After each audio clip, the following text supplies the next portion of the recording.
Hello and welcome to an IEU news update for April. I'm Emily Barker. Great teaching inspired learning is the New South Wales Government's blueprint for education, and it's certainly got everyone talking. The Independent Education Union has welcomed the blueprint's goals, many of which were raised in its submission. But IEU General Secretary Gonski warns that opportunities to enhance the status of teaching will be lost unless more detail and adequate resourcing are linked to its goals. The union has also raised a number of issues, including the creation of extra requirements for mentors without sufficient time and recognition. Workshops at IEU March Council enabled delegates to provide detailed feedback on the blueprint, and all members are invited to have their say by emailing ieu@ieu.asn.au.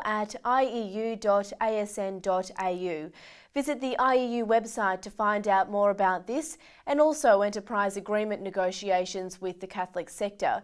The negotiations are not yet finalised, but the union is hopeful of securing a positive outcome there too. The long-awaited Brennan Review was released in March, along with an injection of funding into New South Wales preschools. But it also brought bad news for preschool teachers who have been fighting for pay parity through the Teachers Are Teachers campaign. Preschool teachers have missed out on pay rises, with the review saying that although there is no disputing the injustice of the pay disparities, pay rises for these teachers are beyond the review's scope.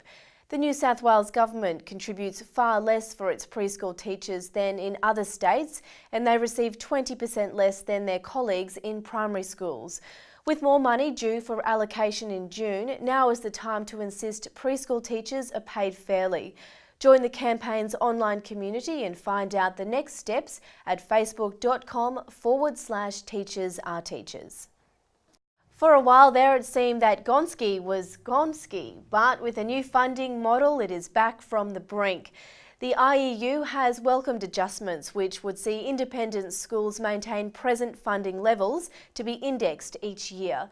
There would also be a significant funding boost for many disadvantaged independent schools. But the battle is far from won in New South Wales, where the O'Farrell government's funding freeze on independent school funding threatens to undermine any gains made under Gonski. Tell your local MP that education cuts are never a smart move and urge them to support the revised Gonski model. Visit ieu.asn.au to find out how. How important is release from face-to-face teaching? How much time do you really need for lesson preparation, marking, parent meetings and other unseen work that goes into providing a high-quality education? Well, all dioceses agreed in 2009 to phase in 2 hours release for primary school teachers.